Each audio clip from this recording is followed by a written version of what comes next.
if it looks like it's kind of invading everything, then just get a piece of it so we can at least have them analyze it. Like I was telling you before, I'm thinking it's probably breast cancer. But you had both breast and thyroid, or just breast? Just breast, So- both breasts gone. Yeah, so I'm thinking that's probably what it is, but we won't know until they analyze it. Right.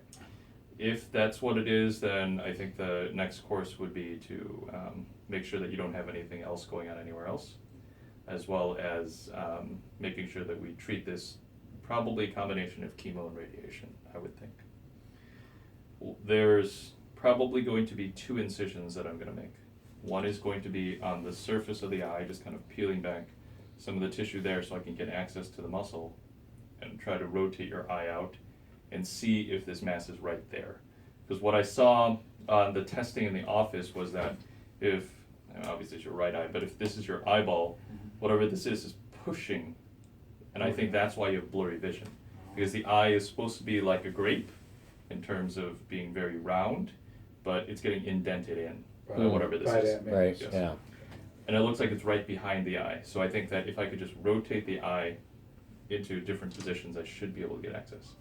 If I cannot, then the next step would be to also make an incision, and that's why I marked you here, along your eyelid, get behind some of the bone and see if I can again get access back there. If even then I can't, then I'll actually have to take a piece of bone out, Okay. Right, and then get access, and then we'll put the bone back in. So I just won't know until we get into Until it. you open. Okay.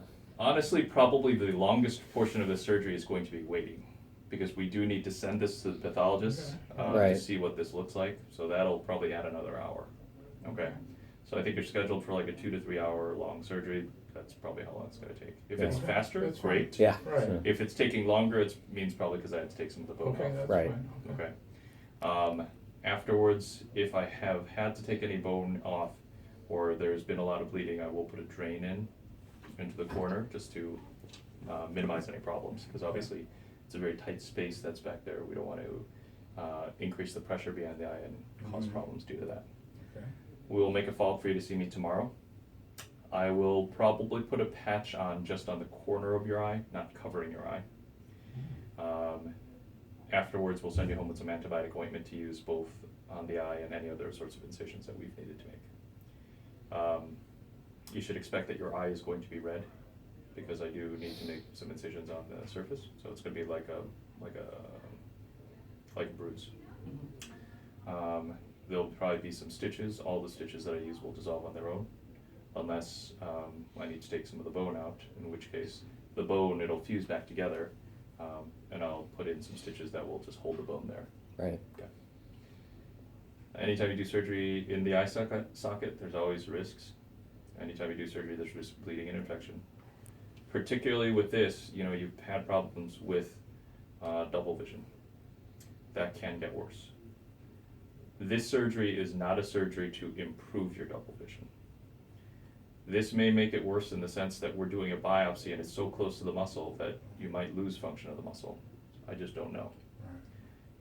Because of the location, there's always a risk that you can have decreased vision or lose sight. I don't think that that's a particularly high risk, but But again, Right, when it's you're a working risk. You're on- telling us. that Right. that's Yeah, right. so we'll obviously be checking your vision right after the surgery.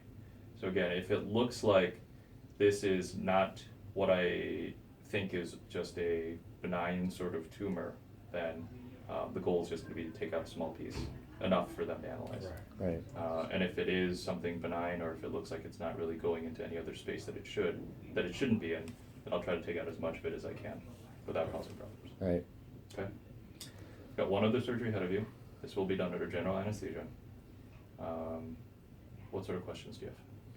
Boy, you were pretty good at Yeah. writing that off, so I'm assuming you're Yeah. well experienced at that, so it's not, it's another day in the office for you, so. Oh, I feel good. I never want to say that it's another day in the office for these types of surgeries. Right. But yes, Good. this is Well, something that we do. That's good. So, Okay, if we think of Mom, do you any. have any questions? Yeah, I'll be in the recovery room afterwards for probably for about an recovery. hour or two, I would Yeah. think, yeah. So, and before you go home, we'll want to check your vision and pressure. Now, will you talk to, after she's done, and Of she course. goes there, you'll come in? I'll talk with you guys, see what I Okay. think. Thank you, thank you. Okay.